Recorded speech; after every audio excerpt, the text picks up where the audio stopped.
Capítulo 24. Cuando Dan volvió de visita, Al-Haji estaba listo para él. Una pila de libros de texto se mantenía en equilibrio cerca de sus pies y, mientras el coche cruzaba la verja, cogió calidad en la ingeniería de petróleos actual y lo abrió. Los bordes del libro estaban doblados como el certificado universitario de Celestine. Al-Haji, señor. Dan caminó hacia nosotros. Llevaba una mochila y lucía una gorra de béisbol que no se quitó, ni siquiera cuando se inclinó ligeramente. Al-Haji se levantó de un salto. Sujetó el libro con firmeza. No le temblaron las manos. Dan se giró hacia nosotras. «Hola, Blessing y abuela, ¿cómo estáis?» Mamá estaba en su habitación, poniéndose más maquillaje de estilo natural, que dijo que le daba el aspecto de no llevar maquillaje en absoluto. Cuando oyó la voz de Dan, apareció de repente, luciendo pintalabios rojo después de todo. Se le habían salido un poco de los labios y le manchaba los dientes. Hice un pequeño gesto señalando mis propios dientes y fingí frotarlos, pero mamá me frunció el ceño hasta que paré. No había ido a trabajar ese día, pero llevaba la falda de tubo y la blusa, con los botones delanteros lo bastante sueltos como para mostrar un poco del tirante de la ropa interior roja que hacía juego con su pintalabios. Besó a Dan en las dos mejillas, dejando una enorme mancha roja que le hizo parecer ruborizado. Él sonrió mucho, mostrando sus dientes cuidados, blancos, ligeramente transparentes. Dan dejó la mochila en el suelo y abrió el compartimiento delantero. Sacó una cajita del interior y se la dio a mamá.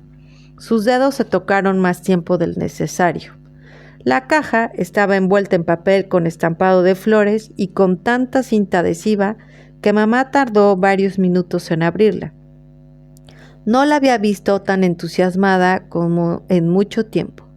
Al final lo consiguió y levantó la tapa de la caja para que yo viese dos pequeños pendientes de diamante.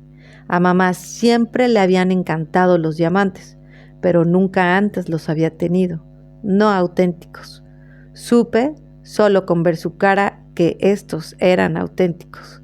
El rostro se le iluminó hasta que también brilló.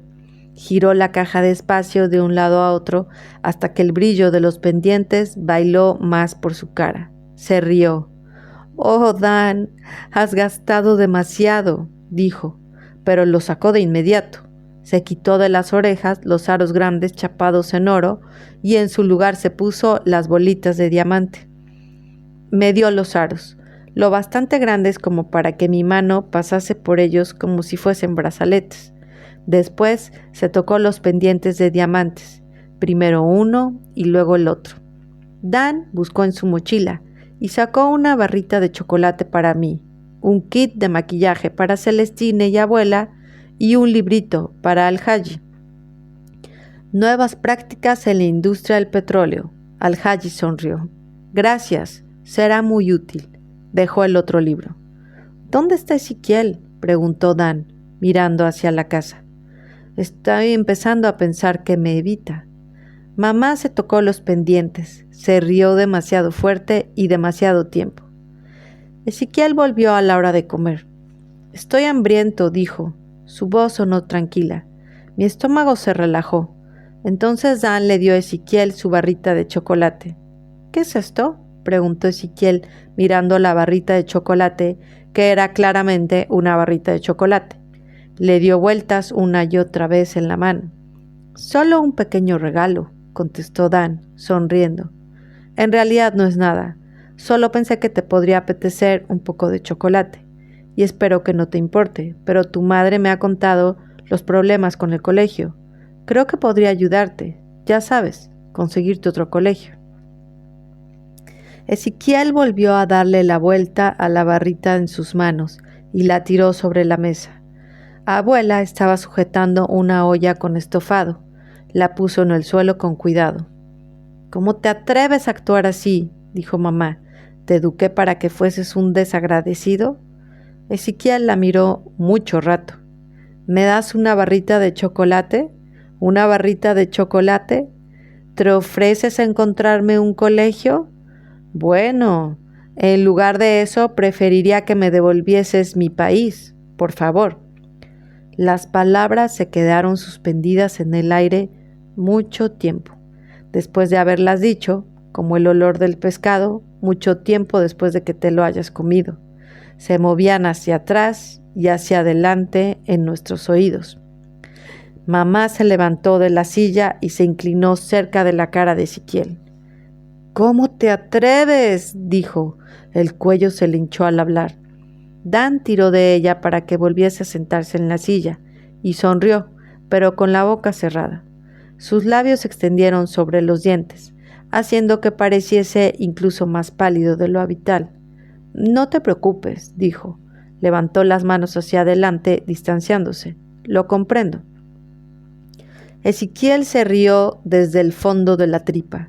Le observé para adivinar qué haría a continuación, pero no lo sabía. Ya no podía leerle, no había pequeñas pistas. No se rascaba la mejilla cuando estaba a punto de preguntar algo tonto. No inclinaba la silla hacia atrás cuando iba a reírse, o agachaba la cabeza hacia adelante cuando estaba a punto de llorar. No le temblaba el ojo derecho cuando mentía, o suspiraba cuando pensaba en mamá. No le rechinaban los dientes traseros cuando estaba preocupado, o balanceaba los hombros cuando estaba contento. Estaba totalmente quieto. No conocía a mi hermano en absoluto. «¿Qué comprendes?», preguntó, y antes de que mamá pudiese levantar la mano para pegarle, se puso de pie. Al-Haji también se levantó y cambió el peso de una pierna a otra. Se rió con suavidad. «Vosotros, venís aquí». Ezequiel golpeó con el puño sobre la mesa, haciendo que todos saltásemos. «Y os quedáis con nuestras mujeres», miró a mamá, «y nuestro dinero, y nuestros trabajos», miró al Haji. Nadie se movió. «Pagáis a gente para que nos mate, y violáis nuestra tierra, y después a nuestras mujeres, y me das una barrita de chocolate». Contuve la respiración hasta que ya no sentí la parte trasera de mi cabeza. Nunca había oído a Ezequiel hablarle así a un adulto. Mamá le mataría, sin duda. Las palabras no sonaban a Ezequiel. ¿De dónde venían? Miró fijamente a Dan a la cara durante lo que pareció mucho tiempo, hasta que la piel de Dan se puso roja, poco uniforme y entramada. Después, Ezequiel se marchó, dando un golpe con el brazo en el marco de la puerta. Hubo silencio, un buen rato, el tipo de silencio durante el cual todo el mundo desea que se produzca algún ruido. «Bueno», dijo Dan, todavía sonriendo, tenía marcas en su piel. «Está enfadado». Mamá no pudo hablar, pero parecía que iba a explotar en cualquier momento. Mantenía la boca cerrada, apretándola con fuerza. Sus labios también parecían delgados y sin color. Al-Haji soltó una disculpa. «Lo siento, señor». «Ah, hablarle así, lo siento mucho, señor. Adolescente, ¿comprende? Adolescente». Celestine permanecía con la boca muy abierta, pero sin nada que decir. El silencio llenó el aire. Bonnie Boy se escabulló, entró en la casa. Finalmente, abuela cogió la olla con el estofado. Todos nos sentamos uno a uno y ella sirvió la misma cantidad de cucharadas en nuestros cuencos.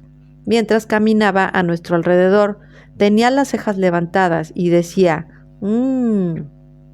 una y otra vez, hasta que mamá se levantó y se fue de la veranda. Durante los días siguientes, recé 5 veces al día para que volviese la electricidad y funcionara el ventilador, pero Alá no me oyó, o pensó que era algo estúpido, por lo que rezar. Fuera como fuese, hacía demasiado calor. Ahora que Dan le daba dinero a mamá, teníamos bastante para comprar electricidad, aunque solo era fiable la NEPA. Cuando la electricidad llegaba, nunca podía disfrutarla, porque no sabía cuánto duraría. Mamá se quejaba todo el tiempo. «Este lugar es tan atrasado», dijo. «Es ridículo vivir sin electricidad durante días. Es como retroceder 100 años en el tiempo». Parecía muy enfadada por lo de la electricidad. Yo pensaba que para entonces ya se habría acostumbrado. Me pregunté si Dan nos compraría un generador y combustible. Quizá entonces mamá volviese a sonreír.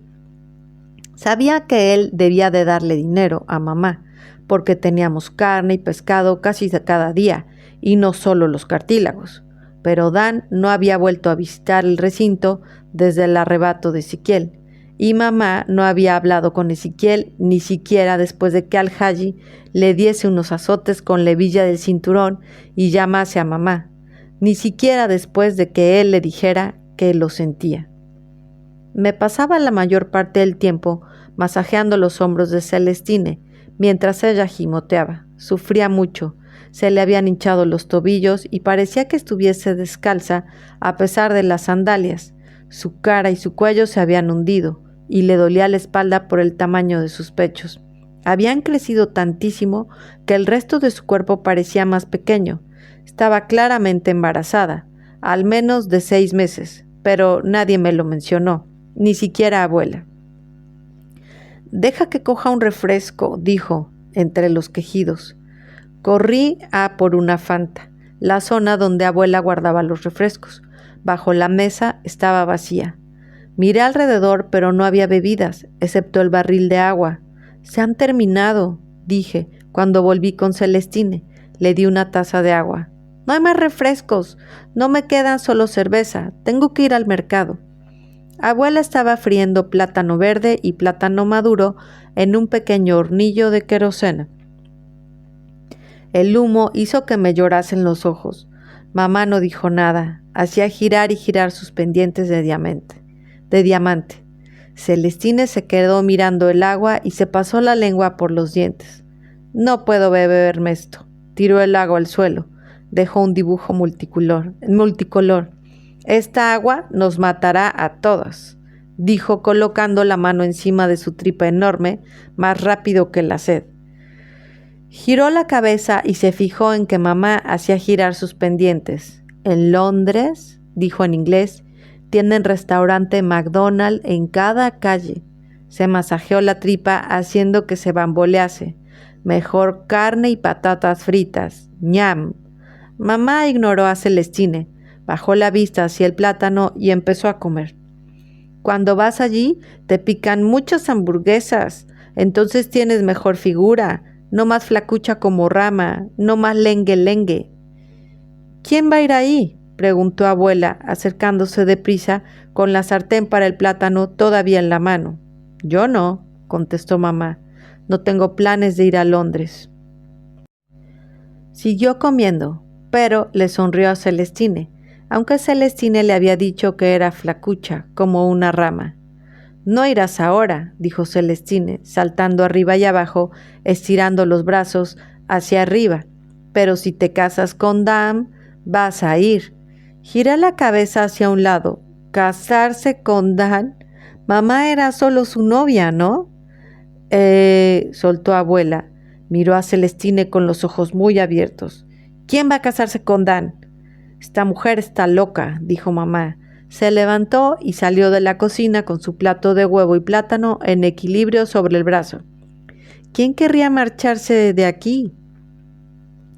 Después de que terminásemos de comer, llegó el coche plateado brillante de Dan. No hizo mucho ruido, pero mamá lo oyó. Sonrió de repente y corrió hacia la verja y abrió la puerta del coche. Dan salió, llevaba pantalones cortos color caqui como un colegial. Me saludó. Mi mano se levantó y le devolvió el saludo antes de que pudiese evitarlo. «Hola, Blessing». Mientras caminaba hacia la veranda, observé cómo mamá dejaba de tocarse uno de los pendientes. Cogió la mano de Dan con la suya. Se cogieron de las manos todo el camino hasta los escalones de la veranda, donde yo estaba sentada. No supe qué hacer con mis propias manos. Las junté sobre el regazo. «¿Dónde está Al-Haji y los demás?», preguntó Dan. «Están en casa». Mamá señaló hacia la puerta con la cara. «Déjame que vaya a decir hola». Dan besó la mano de mamá. Después la soltó y entró en casa. Me senté en la veranda al lado de mamá y miré el coche. Me pregunté si Dan notaría lo caluroso y oscuro que estaba todo y se daría cuenta de que necesitábamos un generador. Me pregunté si mamá le había contado a Dan que el generador para la nevera de abuela solo estaba alquilado y tuvo que devolverse cuando robaron la nevera. Me pregunté si mamá le había contado además lo de la nevera de abuela. Mamá no se apartó de mí mientras estuve sentada a su lado y pensé en apoyar la cabeza sobre su hombro, cuando la verja se abrió de nuevo y Ezequiel vino hacia nosotras. Mamá sonrió hasta que estuvo más cerca. ¿Qué te pasa? Miró a Ezequiel mientras se acercaba a la veranda, girando, dando vueltas, riendo. Mamá, mi mamá, dijo. Alargó los brazos y corrió hacia ella. Mientras se acercaba a la veranda, tropezó y se cayó, dándose un golpe en la mandíbula. En vez de gritar de dolor y quejarse por si se había roto la mandíbula y tener un ataque de asma, se rió. Le miré. Noté cómo el brazo de mamá junto a mí se volvía más delgado y más tenso. Su pelo volvió a encogerse. ¿Has estado bebiendo? La voz de mamá sonó tranquila. ¿Has estado bebiendo vino de palma? De haber soplado una brisa se habría perdido, pero el harmatán se había marchado hacía mucho tiempo y el aire estaba tan quieto que incluso riéndose, Ezequiel la oyó. Dejó de reírse, pero continuó sonriendo y miró a mamá con ojos enrojecidos. Soy un bebedor de vino de palma. Me estremecí. El libro favorito de padre. Era el libro favorito de padre. Mamá se levantó y caminó hacia Ezequiel. Parecía que fuese a pisarle la cabeza, pero bajó de la veranda y se sentó a su lado. ¿Qué te pasa, Ezequiel? Alargó la mano y le tocó el pelo. Él soltó aire lo bastante fuerte como para que yo lo oyese. Las lágrimas volvieron rosas, sus ojos rojos. Mi corazón descansó entre latidos. Ver a mamá tocar el pelo de Ezequiel fue como volver a casa. Le había perdonado.